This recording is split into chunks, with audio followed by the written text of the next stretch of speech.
तो आज हम डिस्कस करेंगे बीपीएससी का सेट नंबर थर्ड, जिसमें बहुत सारे इंपॉर्टेंट क्वेश्चन का मैंने देखा कलेक्शन है। तो उसको वन बाय वन हम लोग ब्रीफ में डिस्कशन करेंगे।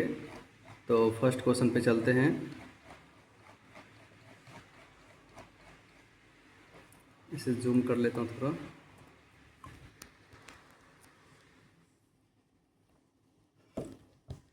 यस, तो फर्स्ट क्वेश्चन पे चलते हैं। इसमें देखते हैं। इसमें है पहला क्वेश्चन कि हाल के ही आंकड़ों के अनुसार भारत का यूपीआई यूनिफाइड पेमेंट इंटरफेस विश्व के रियल टाइम भुगतान लेन देन की मात्रा का लगभग कितना प्रतिशत है। तो यूनिफाइड पेमेंट इंटरफेस जो है, जिसे national payment corporation of India ने भारतीय रिजर्व बैंक की देखरेख में 2016 में लॉन्च किया था, और अभी जो है इसका 10 वर्ष पूरा हो चुका है, और ये विश्व की सबसे बड़ी रियल टाइम भुगतान प्रणाली बन गया है। तो अभी जो है भारत का यूपीआई भुगतान लेन देन लगभग 49% है। ठीक है, और इसे देखते हैं कि जो इंटरनेशनल मॉनेटरी फंड है वो भी बताया कि जो यूपीआई है यह विश्व की सबसे बड़ी रियल टाइम भुगतान प्रणाली के रूप में मान्यता दिया है। और अभी टोटल 8 देश से द्वारा संचालित होते हैं, जिसमें कि देखते हैं सिंगापुर, संयुक्त अरब अमीरात, France, Bhutan, Nepal, Sri Lanka, Mauritius, Qatar और रूस भी दिलचस्पी दिखा रही है कि हम रुपए में ही ट्रांजैक्शन करेंगे। ठीक है, नेक्स्ट है कि हाल ही में उत्तर पूर्वी क्षेत्र विकास मंत्रालय के अंतर्गत आरंभ पद्म डोरी निम्नलिखित से किस वस्त्र परंपराओं के संगम का प्रतिनिधित्व करती है। तो यह एरी सिल्क और चंदेर बुनाई है। ओके, तो उसमें क्या है कि एरी सिल्क और चंदेर बुनाई क्या है ना, कि यह एक तरह से बोलते हैं कि शांति सिल्क है, जिसमें कि इसका उत्पादन के लिए ना रेशम की कीड़ों को मारे बिना ही इसका उत्पादन किया जाता है, इसलिए पीसफुल सिल्क भी कहा जाता है इसे।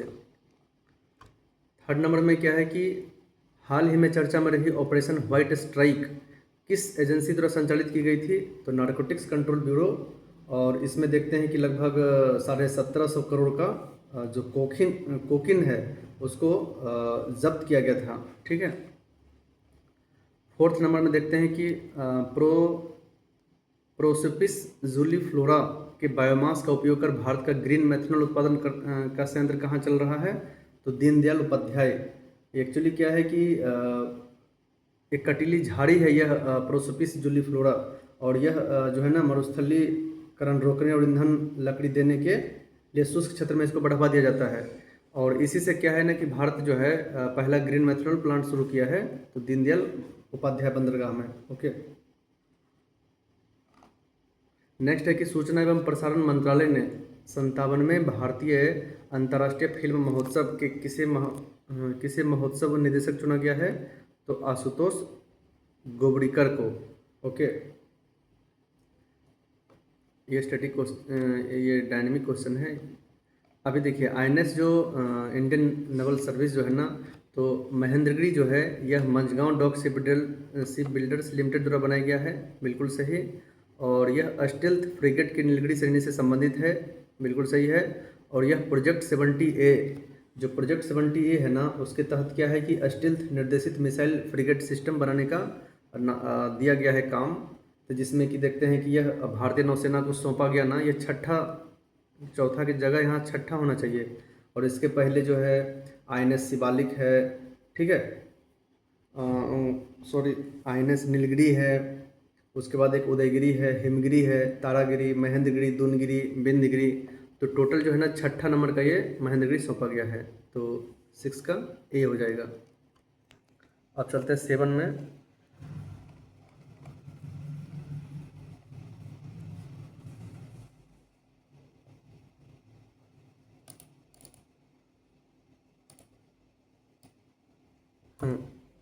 तो 7 में चलते हैं। तो इसमें लिखा है थोड़ा, हाँ, इसमें देखते हैं कि खुआरोल रियल टाइम आपदा घटना रिपोर्टिंग सिस्टम कहाँ बनाया गया है। तो यह मिजोरम में बनाया गया है। ठीक है, नॉर्थ ईस्ट में। नेक्स्ट है कि 2026-27 के लिए हाल ही में पुनर्गठित संसदीय समिति। देखिए एस्टिमेट जो कमेटी है ना, उसमें टोटल 30 लोकसभा का ही सदस्य होते हैं, राज्यसभा का एक भी नहीं होता। और एस्टिमेट समिति की अध्यक्षता अभी डॉक्टर संजय जायसवाल जो भाजपा का नेता है वो कर रहे हैं। अब देखिए जो लोक लेखा समिति है ना, पब्लिक अकाउंटेंट कमेटी, तो इसके अध्यक्ष जो है केसी वेणुगोपाल जी हैं। और सार्वजनिक उपक्रम समिति के कौन है? देखिए, एस्टीमेट कमेटी का ना डॉक्टर संजय जायसवाल है, और पब्लिक अकाउंटेंट कमेटी का केसी वेणुगोपाल है। तो 1 और 3 क्या है ना, उल्टा दिया गया है। और सार्वजनिक उपक्रम समिति क्या है? बैजंत पंडा। ये क्या है? सार्वजनिक उपक्रम समिति में भी कितना सदस्य होते हैं? तो टोटल इसमें 22 होते हैं, और लोक लेखा समिति में भी 22 सदस्य होते हैं। 15 + 7, 15 लोकसभा और 7 राज्यसभा से। तो इस प्रकार से सिर्फ बी नंबर सही है, 2 नंबर। 9th नंबर में क्या है कि अपने अंतर्राष्ट्रीय अधिग्रहण के रूप में, ठीक है, Mazagon dock ship builders limited ने किस देश के एक शिपयार्ड में 51% की पार्टिसिपेशन लिया है, स्टेक लिया है? तो श्रीलंका है। और उसमें देखते हैं कि जो चाइना भी है, वहाँ का जो श्रीलंका को जो हब्बन टोटा बंदरगाह है 99 साल के लिए लीज ले रखा है। तो अगर Mazagon dock ship builders limited ने अगर 51% की हिस्सेदारी लिया है, तो कहीं ना कहीं यह क्या है, भारत के लिए बहुत ही समुद्री विस्तार रणनीति का एक परिवर्तनकारी कदम है। क्योंकि अगर श्रीलंका में पहुंच भारत का होगा तो क्या है, हिंद महासागर की जो सुरक्षा है वह अच्छे से कर सकती है ना। ठोस अपशिष्ट प्रबंधन नियम के अंतर्गत अपशिष्ट पृथक्करण को कितना श्रेणी में बांटा गया है? तो 4 श्रेणी में, जिसमें देखते हैं कि गीला अपशिष्ट, सूखा अपशिष्ट, सैनिटरी अपशिष्ट और विशेष देखभाल अपशिष्ट। तो ये 4 श्रेणी जो है ठोस अपशिष्ट प्रबंधन नियम में किया गया है।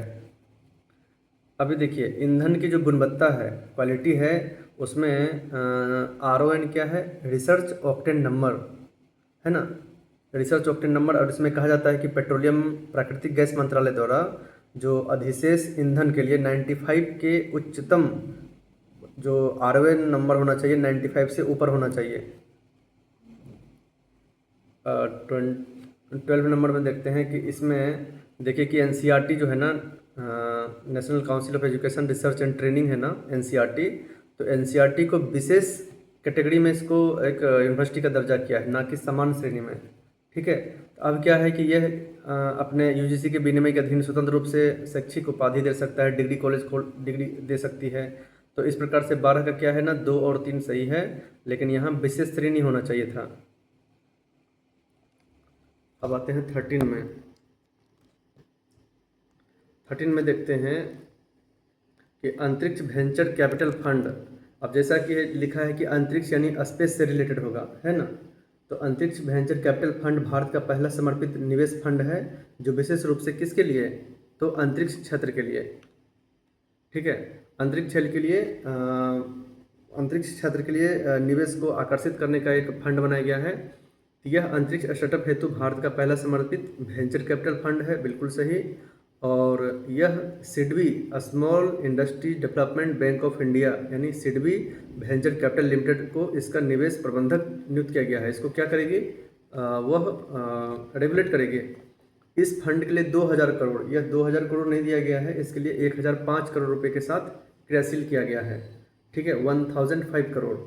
तो 13 का 1 और 2 सही है।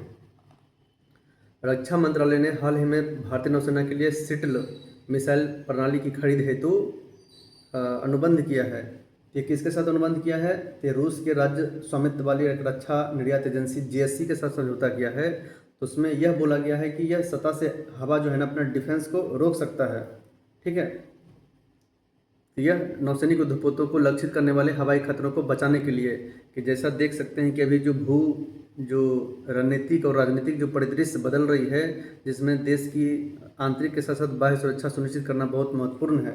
इसके परिप्रेक्ष्य में ही सिटल जो डिफेंस प्रणाली है वह रूस के साथ समझौता किया है। और एक देखते हैं कि तटरक्षक बल हेतु 6 ALH-M के 3rd हेलीकॉप्टर की खरीद भी करने की योजना बना रही है, अनुबंध किया है। 15 में देखते हैं कि हाल ही में किस देश के साथ 2.6 बिलियन का ऐतिहासिक यूरेनियम आपूर्ति समझौता किया है। तो यूरेनियम आपूर्ति जानते हैं कि पूरा विश्व में यूरेनियम का सबसे ज़्यादा भंडार किसके पास है? कजाकिस्तान के पास। उसके बाद कनाडा के पास भी है। तो कनाडा से क्या है, 2.6 बिलियन का ऐतिहासिक यूरेनियम आपूर्ति समझौता किया है। तो यह क्या है कि भारत इस समझौते के तहत दीर्घकालिक आपूर्ति सुनिश्चित करेगी। किसके लिए? तो स्मॉल मॉड्यूलर रिएक्टर है ना, उन्नत परमाणु रिएक्टर सहित जो स्वच्छ ऊर्जा को बढ़ावा देना है, और पंचामृत योजना के तहत जो बोला गया है कि हम 2030 तक यानी 500 गीगावाट जो है ना रिन्यूएबल एनर्जी को प्राप्त करेंगे और अपनी क्षमता का 50% रिन्यूएबल एनर्जी से प्राप्त करेंगे। और तीसरा है पंचामृत में क्या कि 2005 के कार्बन स्तर के 45% कम करेंगे। चौथा में क्या है कि 1 बिलियन जो टन है कार्बन उत्सर्जन को हम कम करेंगे। तो इस प्रकार से जो पंचामृत योजना जो पेरिस समझौता COP26 स्कॉटलैंड ग्लासगो में किया गया था, तो उसी के परिप्रेक्ष्य में कनाडा से समझौता किया है। और इसके तहत क्या है, इस समझौते के दौरान कनाडा ने अंतर्राष्ट्रीय सौर गठबंधन और ग्लोबल बायोफ्यूल्स अलायंस में शामिल होने का निर्णय को भी भारत ने स्वागत किया है उसका। हाल ही में मेगा वृक्षारोपण अभियान 1 घंटा में लगभग 2.5 लाख पौधे लगाया। कहाँ पे? वाराणसी में। हाल ही में प्रधानमंत्री ने micron semiconductor technology India private limited की सेमीकंडक्टर असेंबली टेस्ट पैकेजिंग का उद्घाटन कहाँ किया है? तो सानंद, गुजरात में। ठीक है। और 2250 करोड़ से अधिक कुल निवेश के साथ इंडियन सेमीकंडक्टर मिशन के अंतर्गत इसको स्वीकृत किया गया है। भारतीय निर्यातकों की वैश्विक बाजार पहुंच को मजबूत करने हेतु हाल ही में मार्केट एक्सेस सपोर्ट इंटरवेंशन निर्यात संवर्धन मिशन यानी एक्सपोर्ट प्रमोशन मिशन। तो एक्सपोर्ट प्रमोशन मिशन किसके साथ क्रियान्वित की जा रही है? तो वित्त विभाग है उसमें, वाणिज्य विभाग, वित्त विभाग और MSME micro medium small micro enterprises. ठीक है। ये तीनों के द्वारा एक्सपोर्ट प्रमोशन मिशन की योजना को बढ़ाई जा रही है और इसको क्रियान्वित करने के लिए निर्यात दिशा है ना, निर्यात दिशा उप योजना के तहत क्रियान्वित की जा रही है। नेक्स्ट है 19 नंबर में। इसमें देखते हैं कि हाल ही में प्रस्तुत हेल्थ सिक्योरिटी से नेशनल सिक्योरिटी सेस बिल 2025 प्रारंभ में निम्नलिखित से किन वस्तुओं के विनिर्माण पर क्षमता आधारित उपकर लगाने का प्रस्ताव रखा है? तो पान मसाला पे। तो इसमें यह है कि जो पान मसाला पे अधिक उपकर लगाएंगे, है ना।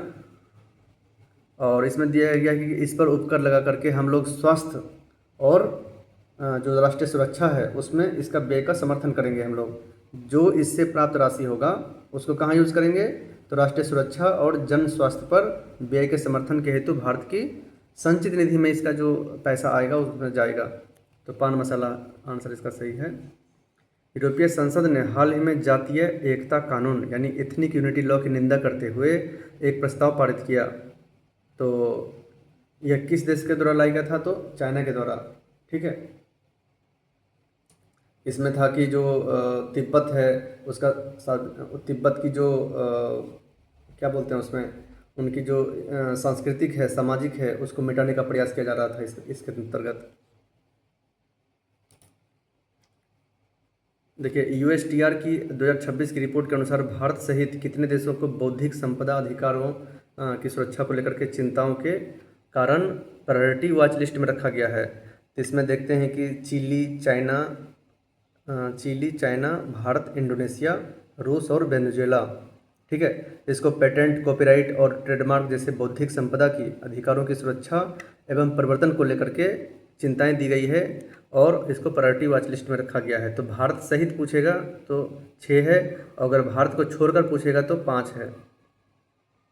भारत में निम्नलिखित किस स्थानों पर सामरिक कच्चे तेल का भंडारण है? तो जो स्ट्रेटेजिक जो हमारा ऑयल रिजर्व्स है और विशाखापत्तनम और पादुर में है। ठीक है। तो देखते हैं कि विशाखापत्तनम में लगभग 1.33 मिलियन टन का भंडार बनाया गया है, मैंगलोर में 1.5 और पादुर में 2.5। तो इसमें विशाखापत्तनम, पादुर और एक मैंगलोर में भी है। बिहार राज्य मंत्रिमंडल ने 4200 मीटर लंबे रनवे अंतर्राष्ट्रीय हवाई अड्डे का निर्माण की स्वीकृति कहाँ दिया है? तो सारण में। सारण किधर है? तो जो सोनपुर में 4200 सारण जिला जो है ना, सोनपुर में 4200 मीटर लंबे रनवे अंतर्राष्ट्रीय हवाई अड्डे के निर्माण को स्वीकृति दी। और इसमें क्या है, लगभग 4200 एकड़ भूमि पर यह विकसित किया जाएगा 2030 तक। ठीक है। बिहार विकास सम्मेलन किस शहर में आयोजित किया गया? तो बिहार विकास सम्मेलन नई दिल्ली में आयोजित किया गया है। और इसमें क्या है कि इसका उद्देश्य क्या है? विकसित बिहार के निर्माण के दृष्टिकोण से 2047 तक राज्य के आर्थिक रूपांतरण हेतु एक सामरिक रोडमैप तैयार करना। ठीक है। और इसका संचालन द लेट्स इंस्पायर्ड बिहार आंदोलन के द्वारा किया गया और गिरिराज सिंह इसका उद्घाटन किया था। 25 में देखते हैं कि बिहार की किस नई पहल के अंतर्गत बिहार पुलिस के विशेष दस्ते जो पुलिस दीदी है उसके तहत 1500 स्कूटर और 2500 मोटरसाइकिल खरीदी जाएगी।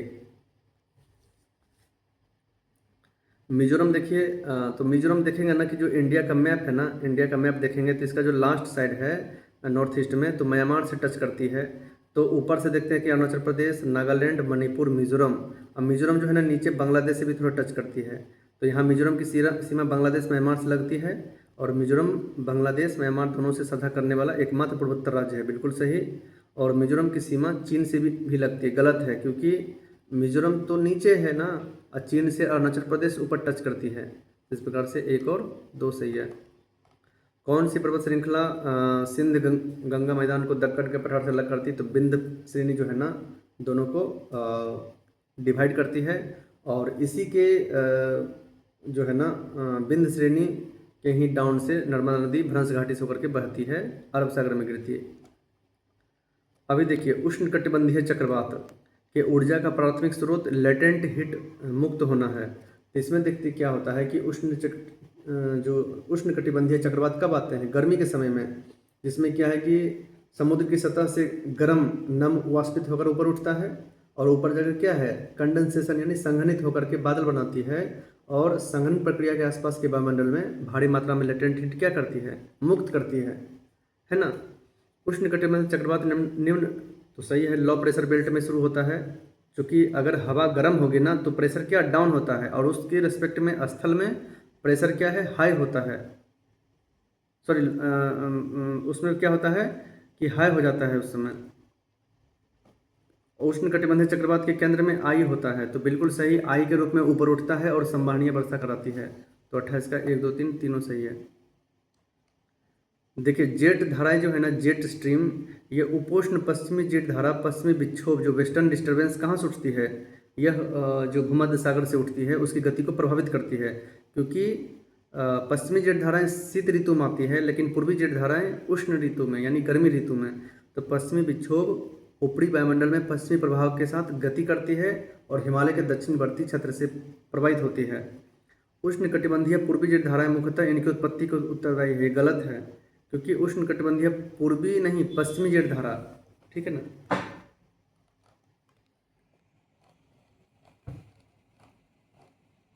देखिए प्रसिद्ध सिल्क रूट भारतीय भाग जो कभी लद्दाख और हिमाचल प्रदेश को तिब्बत, चीन और मध्य एशिया से जोड़ता था। तो इसका देखते हैं कि जो सिल्क रूट था, सिल्क कॉरिडोर था, तो उसमें देखिए बरलाचा है, जोजिला है, काराकोरम है, ठीक है ना।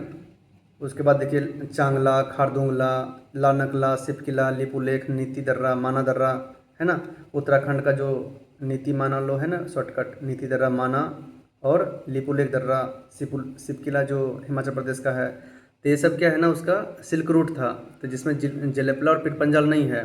पीरपंजाल तो जम्मू कश्मीर को जोड़ने वाला आंतरिक दर्रा है, जबकि नाथुला और जलेपला कहाँ है? ये तो सिक्किम में है ना। तो इसका आंसर 1 2 3 होगा।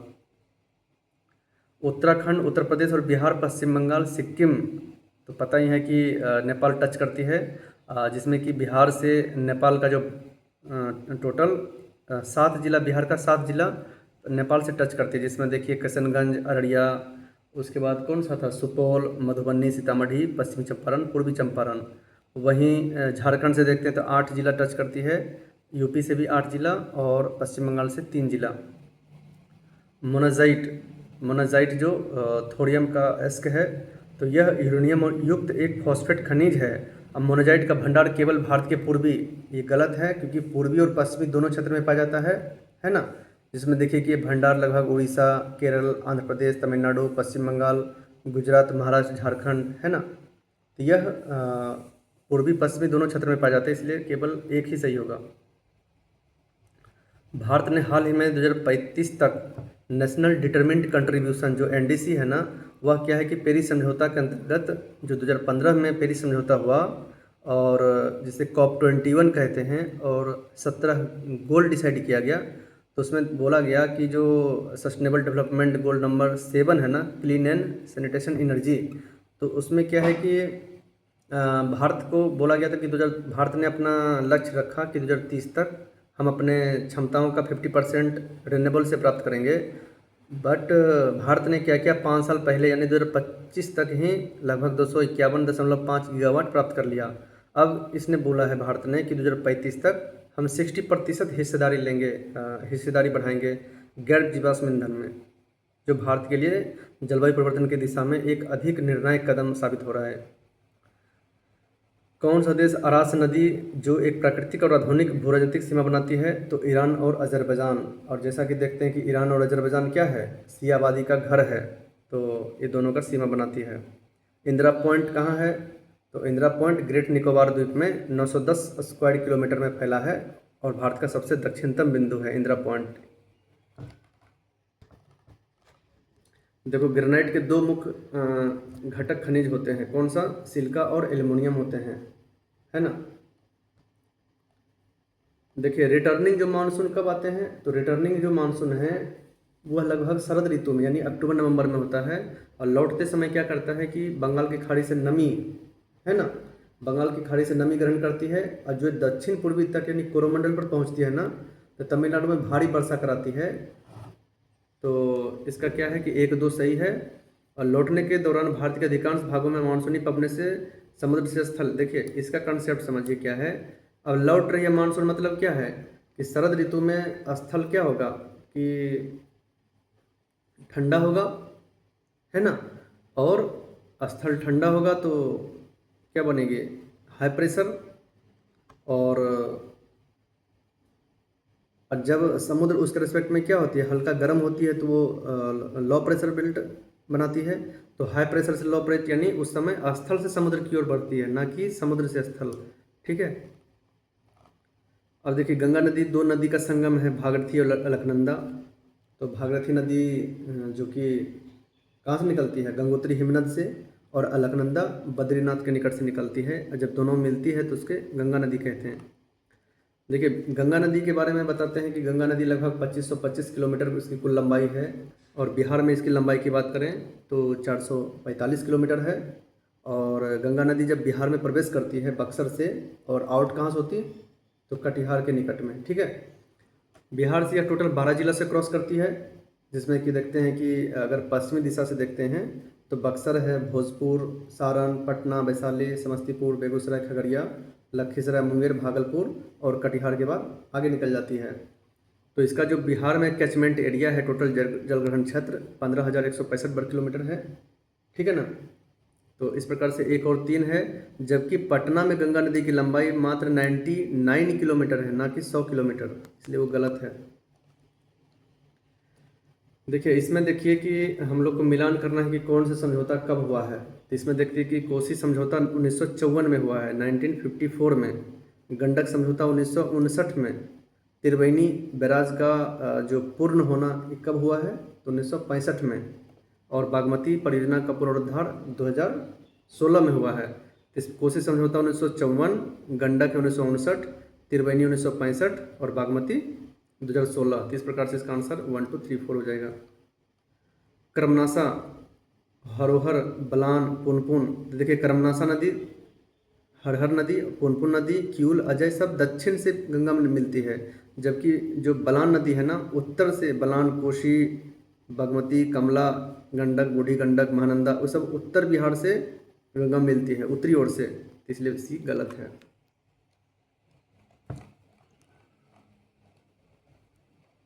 देखिए, बिहार का कौन सा जिला झारखंड के साथ सीमा साझा नहीं करता है? तो कैमूर का क्या है ना, कि कैमूर के नीचे जो है ना छोटा सा पट्टी रोहतास कहा जाता है, इसलिए ये टच नहीं करने देता। तो कैमूर जो है ना रोहतास और यूपी से टच करती है, ठीक है। भारतीय वन स्थिति रिपोर्ट, देखिए भारतीय फॉरेस्ट रिपोर्ट क्या है? इसमें देखते हैं कि जो भारत का जो हरित आवरण है लगभग अभी, वह टोटल 25.17% है वन और वृक्ष आवरण, जिसमें कि वन कितना है 21.76% और वृक्ष है 3.41%।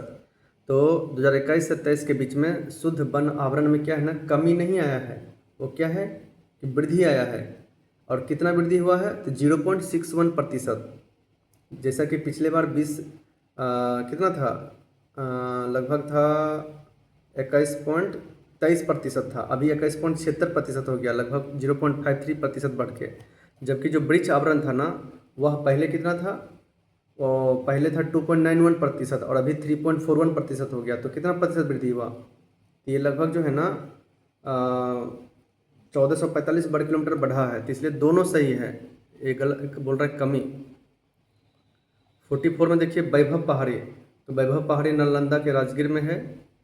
प्रगबोधि, जहाँ पे भगवान बुद्ध को क्या है ज्ञान प्राप्ति हुआ था, पहले ध्यान यहीं पे किए थे। सोमेश्वर पहाड़ी तो पश्चिमी चंपारण में है, और बराबर पहाड़ी में जो नागार्जुन गुफा है ना, अजैविक संप्रदाय के लिए, तो वो क्या है जहानाबाद में। तो डी का 3 नंबर हो जाएगा। इस प्रकार से सी है इसका आंसर। देखिए नीलगिरी की सबसे ऊंची चोटी कौन सा है? डोडा बेटा है। जबकि अन्नामलाई पहाड़ी का सबसे ऊंची चोटी अन्नामुदी है, और अन्नामुदी कितना है 2695 मीटर का है, जबकि डोडा बेटा 2637 मीटर का। तिनकठिया पद्धति मतलब क्या हो गया? 3/20 यानी 20 कट्ठा में 3 कट्ठा की नील की खेती उगाना अनिवार्य था। तो तिनकठिया पद्धति चंपारण निकटवर्ती बिहार में कृषि पर लागू थी, सही है। 1617 में चंपारण का अधिकांश भाग 3 बड़ी जागीरदार बेतिया रामनगर मधुबन के अधीन था, सही है। और तिनकठिया प्रणाली में सुधार का प्रयास 1909 में किया गया था, ठीक है। इसका पहली बार सुधार का प्रयास जो है ना 1908 में किया गया था, और 1918 के चंपारण एग्रीगेशन कमेटी के द्वारा इस तिनकठिया को ख़त्म कर दिया गया, ठीक है। देखिए भारत उस बेटे की तरह था जो अब बड़ा और समझदार हो चुका है, अब यही उचित है कि ट्रस्टी या पिता उसे सब दे दे, तो बाल गंगाधर तिलक ने बोला था। देखिए हिंदुस्तान गदर पार्टी है ना, तो हिंदुस्तान गदर पार्टी का जो अध्यक्ष है वह सोहन सिंह भकना था, जबकि लाला हरदयाल क्या थे, उसके महासचिव थे, सेक्रेटरी थे, और काशीराम जो थे ना उसके कोषाध्यक्ष थे। और इसका मुख्यालय कहाँ था? San Francisco. और यह गदर नाम का पत्रिका प्रकाशित करके है ना प्रथम विश्व के दौरान प्रथम विश्व युद्ध के दौरान भारतीय सैनिकों में सशस्त्र विद्रोह को भड़काता था और राष्ट्रवाद की भावना को प्रेरित करते थे।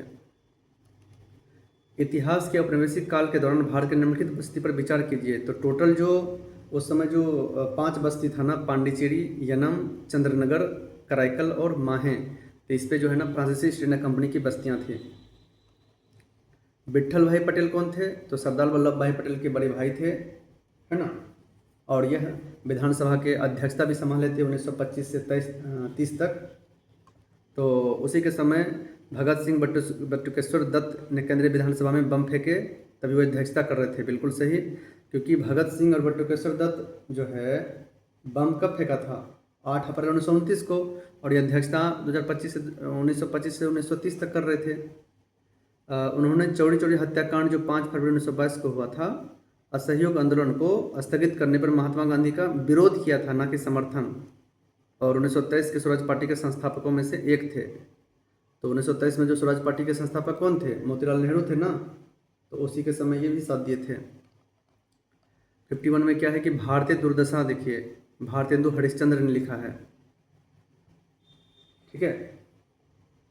भारतीय दुर्दशा रूपक अंधेर नगरी में लिखा गया है भारतेंदु हरिश्चंद्र ने।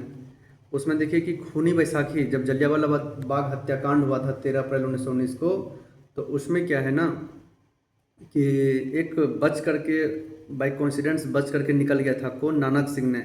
फिर नानक सिंह ने बाहर निकल के उन्होंने एक क्या बोलते हैं रोलर डेट के विरुद्ध में भाग लिया और जलियांवाला नरसंहार में चमत्कारिक रूप से बच गया था।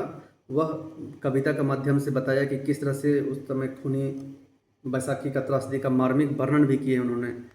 इन गोखलेस गार्डन, तो इसको सरोजिनी नायडू ने लिखी है, और उसमें सरोजिनी नायडू ने उनका क्या बोलते हैं गोखले के बारे में बताया कि वो दृढ़, शांत और निर्भीक परम बुद्धिमान थे। भारती तो मैथिली शरण गुप्त है, लेकिन भारतीय दुर्दशा कहेगा तो मैं ये भारतेंदु हरिश्चंद्र। तो इस प्रकार से आंसर डी होगा। 53 में जयप्रकाश नारायण ने सबसे पहले किस आंदोलन में भाग लिया? तो जयप्रकाश नारायण सबसे पहले असहयोग आंदोलन में भाग लिया। और एक्स्ट्रा इन्फॉर्मेशन है कि जयप्रकाश नारायण 1902 बिहार के सिताब दियारा में हुआ था, और यह 1974 में संपूर्ण क्रांति है ना, जिसे सप्त क्रांति भी कहा जाता है। तो उसके माध्यम से इंदिरा गांधी की सरकार के विरुद्ध आंदोलन शुरू किया था। देखिए 54 में 1781 में मुस्लिम विधि और संबंधित विषयों के अध्ययन हेतु कलकत्ता में मदरसा की स्थापना वारन हास्टिंग्स ने किया था। लेकिन वही 1791 में 91 में जोनाथन डंकन ने, ये जो जोनाथन डंकन है ना, इन्होंने हिंदू विधि हेतु वाराणसी में संस्कृत विश्वविद्यालय की स्थापना किया था, संस्कृत कॉलेज की स्थापना किया था। भारत के स्वतंत्र संघर्ष में ब्रिटिश वस्तु के बहिष्कार का विचार पहले साप्ताहिक संजीवनी में प्रकाशित किया था, और यह 1905 में कृष्ण कुमार मित्र के जो साप्ताहिक संजीवनी था उसमें प्रस्तावित किया गया, और बाद में 7 अगस्त 1905 को कलकत्ता के टाउन हॉल की जनसभा में राष्ट्रवादी नेताओं द्वारा इसे अपनाया गया था। तो पहले जो विचार लाया गया था साप्ताहिक संजीवनी में कृष्ण कुमार मित्र द्वारा, बाद में 1905 के टाउन हॉल में इसके बारे में बहिष्कार किया गया था। भारत में सांप्रदायिक निर्वाचन का जनक कहा जाता है। देखिए लॉर्ड मिंटो, जो मार्ले मिंटो रिफॉर्म्स जो 1909 था, उसमें देखते हैं कि मुसलमानों के लिए पृथक निर्वाचन आरंभ कर दिया। तो कहीं ना कहीं राष्ट्रवाद की भावना को तोड़ने का एक पहला प्रयास था उसका। 57 में देखते हैं कि मुस्लिम लीग का गठन। तो मुस्लिम लीग का गठन कब हुआ है? 1905 में, है ना। और मार्ले मिंटो रिफॉर्म्स 1909 में। और उदारवादी और उग्रवादियों के बीच में सूरत अधिवेशन कब हुआ था? 1907 में। तो इसका क्या हो गया? एक के बाद 3 फिर 2। देखिए 58 नंबर अच्छा क्वेश्चन है कि देखिए विधवा पुनर्विवाह की वकालत हेतु 1852 में गुजरात में सत्य प्रकाश की, देखिए सत्यार्थ प्रकाश अगर कहेगा तो दयानंद सरस्वती हो जाएगा। ये सत्य प्रकाश है। सत्य प्रकाश किसने आरंभ किया? तो करसनदास मूलजी ने, है ना। करसनदास मूलजी ने विधवा पुनर्विवाह के पक्ष में एक सामाजिक बुराइयों के विरुद्ध 1852 में गुजराती पत्रिका सत्य प्रकाश की आरंभ की थी, ठीक है ना। और इसे ही आगे चलकर देखते हैं कि ईश्वर चंद्र विद्यासागर ने 1856 में हिंदू विधवा पुनर्विवाह अधिनियम पारित कराया, ठीक है।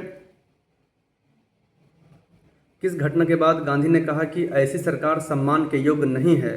तो जब जलियांवाला जो नरसंहार हुआ 13 अप्रैल 1919 को, तो उसके बाद देखते हैं कि सबका हृदय पूरा छिन्न भिन्न हो गया कि कैसे ये कर सकते हैं, और इसको सपोर्ट करना लाजमी नहीं है। तो इस परिप्रेक्ष्य में महात्मा गांधी ने कहा कि जलियांवाला जो नरसंहार हुआ उसमें ऐसी सरकार सम्मान के योग्य नहीं है जो अपने अधीन लोगों की स्वतंत्रता को सस्ता समझती हो। और इसी में देखते हैं कि नाइटहुड की उपाधि भी रविन्द्रनाथ टैगोर ने लौटा दिया था। 1857 के विद्रोह के संबंध में, तो इसमें देखिए कि ऐसे तो मूल योजना बनाया कि 31 मई 1857 को बनाया था कि विद्रोह करेंगे, लेकिन 10 मई 1857 को ही मेरठ के जो मंगल पांडे थे ना, मेरठ छावनी के, तो उन्होंने ही विद्रोह शुरू कर दिया। और 1757 के प्लासी युद्ध में भारत में ब्रिटिश शासन का वास्तविक आरंभ माना जाता है। तो तीनों सही है। इलाहाबाद की संधि, जो बक्सर का युद्ध 1764 में हुआ था ना, तो उसके पश्चात जो शाह आलम द्वितीय, उसके बाद जो दिल्ली के शासक थे मुग़ल शासक, ठीक है ना, तो ये सब क्या हुए, हार जब गए ना, तो शाह आलम द्वितीय ने जो बंगाल बिहार उड़ीसा की दीवानी ईस्ट इंडिया कंपनी को प्रदान किया, और उसके बदले बोला कि हमें 26 लाख वार्षिक भुगतान किया जाए। मुग़ल शासक को इलाहाबाद और कोरा के प्रशासन हेतु कंपनी को एक राशि मिलनी थी, और समस्त बंगाल प्रशासन पूर्ण प्रत्यक्ष नियंत्रण में प्राप्त कर लिया। ये गलत स्टेटमेंट है, 4 नंबर। क्यों? क्योंकि उस समय जो है समस्त प्रशासन अपने अंदर नहीं लिया था, क्योंकि जब 1764 में बक्सर युद्ध खत्म हुआ तो रॉबर्ट क्लाइव ने द्वैध शासन लाया था, जिसमें आरक्षित और हस्तांतरित विषय में प्रशासन को बांट दिया।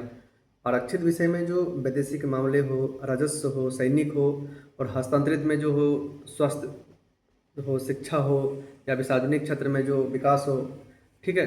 तो इस प्रकार से ये डी नंबर गलत है, 4 नंबर। तो इसका आंसर क्या होगा? 1, 2, 3 सही है और चौथा नंबर गलत है। देखिए 62 में बिहार में प्रथम आर्य समाज मंदिर कहाँ बनाए गए थे? तो दानापुर में। बिहार में नमक सत्याग्रह में देखते हैं जो 6 अप्रैल 1930 को नमक आंदोलन हुआ था, तो उसमें पटना से अंबिका कांत सिंह, मुंगेर से श्री कृष्ण सिंह, लखीसराय से कौन थे? नंद कुमार सिंह थे, और दरभंगा से सत्यनारायण सिंह। तो इस प्रकार से सी नंबर गलत है, यहाँ नंद कुमार सिंह होना चाहिए। चंद्रिका सिंह तो गोरिया काठी से थे। प्रेस की स्वतंत्रता को प्रतिबंधित करने वाला भारतीय राजकीय गोपनीयता अधिनियम कब पारित किया गया था? तो 1904 में। ठीक है, तो लॉर्ड कर्जन के द्वारा 1904 में पारित किया गया था, जिससे उसकी जो राष्ट्रवाद की भावना हो उसको बंधित किया जा सके, रोका जा सके। देखिए 1929 में शाहजादा सरस्वती ने जमींदारों को जो अत्याचार के विरुद्ध किसान की संगठित करने के लिए बिहार प्रांतीय किसान सभा का गठन किया था। और देखते हैं कि 1936 में फिर जा कर के लखनऊ जो अधिवेशन हुआ था उसमें क्या किए इन्होंने, अखिल भारतीय किसान सभा का गठन किए और अध्यक्षता सहजानंद सरस्वती और सचिव एन.जी. रंगा थे। और इसी के विरुद्ध में जमींदार ने भी एक यूनाइटेड पॉलिटिकल पार्टी बनाए थे। तो यह बेहतरीन क्वेश्चन है, जिसमें कि देखते हैं कि बिहार में देखते हैं कि मुंगेर से मोहम्मद जुबैर श्री कृष्ण सिंह ने भाग लिया, मधुबनी से स्वामी विद्यानंद ने, है ना। बिहार में होम रूल लीग का जो हुआ है उसमें मजरुल हक बहुत ही बिहार में बहुत भूमिका निभाए और मजरुल हक इसके अध्यक्ष थे। सरफराज हुसैन खान और पूर्णानंद नारायण सिंह उपाध्यक्ष थे और चंद्रवंशी सहाय सचिव थे, सेक्रेटरी थे। तो इसका तीनों सही है। यहाँ पूछ रहा है गलत है, तो कोई नहीं गलत है, सारा सही है।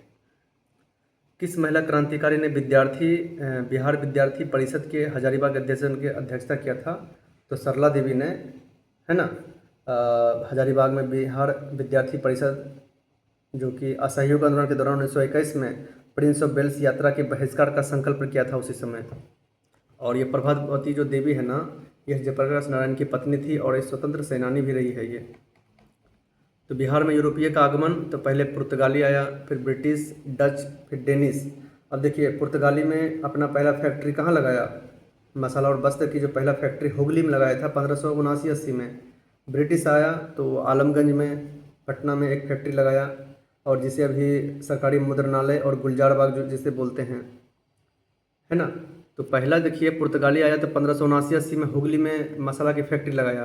ब्रिटिश जो है आलमगंज पटना में फैक्ट्री स्थापित किया 1620 में। ठीक है। डच जो आया तो डच तो 1632 में कपास, सोरा और अनाज का व्यापार किया, जिसे अब पटना संग्रहालय के नाम से जानते हैं उस क्षेत्र को। और डेन जो है ना, डेनिस नेपाली कोठी पटना में फैक्ट्री स्थापित किया 1774 में। तो इस प्रकार से सी आंसर है। 69 में देखते तो पटना में श्री कृष्ण की अध्यक्षता में सर्वदलीय नहीं अनुग्रह नारायण सिंह था, सामन कमीशन के समय अध्यक्षता कर रहे थे। और सामन कमीशन 12 दिसंबर 1928 को पटना पहुंचा। तो सही उत्तर सिर्फ 2 है। सरदार वल्लभ भाई पटेल ने 1920 में छात्रों को असहयोग आंदोलन में शामिल होने हेतु प्रेरित करने के लिए बिहार के किस कॉलेज का दौरा किया था? तो भागलपुर कॉलेज का। ठीक है, अच्छा क्वेश्चन था। देखिए काव्य मीमांसा तो राजशेखरा ने लिखा है। और ये देखिए क्वेश्चन अच्छा क्वेश्चन सा है। तो उसमें देखते हैं कि जो राजशेखर काव्य मीमांसा लिखे हैं, वत्स्यायन तो कामसूत्र लिखे हैं, भास जो है ना ये स्वप्नवास बद्धता लिखे हैं। ठीक है। लेकिन जो बाणभट्ट है, हर्ष के दरबारी कवि जो थे, यह हर्षचरित्र और कादम्बरी लिखे हैं। ठीक है। चंद्रगुप्त मौर्य के जीवन से संबंधित स्रोतों से, तो देखिए चंद्रगुप्त मौर्य का जो है ना उसमें बोला जाता है कि बौद्ध ग्रंथ कहते हैं कि चंद्रगुप्त मौर्य जो है ना शाक्य वंश से थे, शाक्य क्षत्रिय वंश के मौर्य कुल के थे। लेकिन ब्राह्मणीय जो ग्रंथ है मौर्य को शूद्र और विदर्भी मानते हैं। ठीक है। तो ग्रीक भारतीय स्रोत इस बात से सहमत है, यहाँ पे लिखा है असहमत, ये गलत है। सहमत थे कि चंद्रगुप्त मौर्य ने अंतिम राजा नंदवंश को उखाड़ फेंका और पाटलिपुत्र पर अधिकार कर लिया था। तो केवल 1 सही है और 2 गलत है। भारतीय इतिहास के यात्रियों में देखिए इतालवी जो थे ना कृष्णदेव राय, ये गलत है, क्योंकि संगम सालू तुलु वंश के शासनकाल में नहीं आए थे। ये आया था जहांगीर के शासनकाल में, मौर्य वंश के शासनकाल में 1623 ईस्वी में लगभग। अब मोरक्को इब्न बतूता मोहम्मद बिन तुगलक के शासनकाल में आया, जिसमें देखते हैं इसको न्याय विभाग भी इन्होंने दिए थे। देखिए उत्तर मीमांसा को वैद्यनारायण और पूर्व मीमांसा को जैमिनी। गौतम तो न्याय दर्शन से है, कपिल तो सांख्य दर्शन से। ठीक है। योग का पतंजलि है, वैशेषिक दर्शन का कनाद, जिसे परमाणुवाद का सिद्धांत दिया। और 75 में देखते हैं कि मोहम्मद कुली कुतुब शाह हैदराबाद का क्या था, स्थापना किए थे। और जो निज़ाम था ना, वह कमर उद सिद्दीकी थे। तो ये दोनों आपस में अपोजिट है, इसलिए डी नंबर आंसर हो जाएगा। तो आज हम टोटल 75 तक डिस्कस किए, कल हम 76 से डिस्कस करेंगे 150 तक।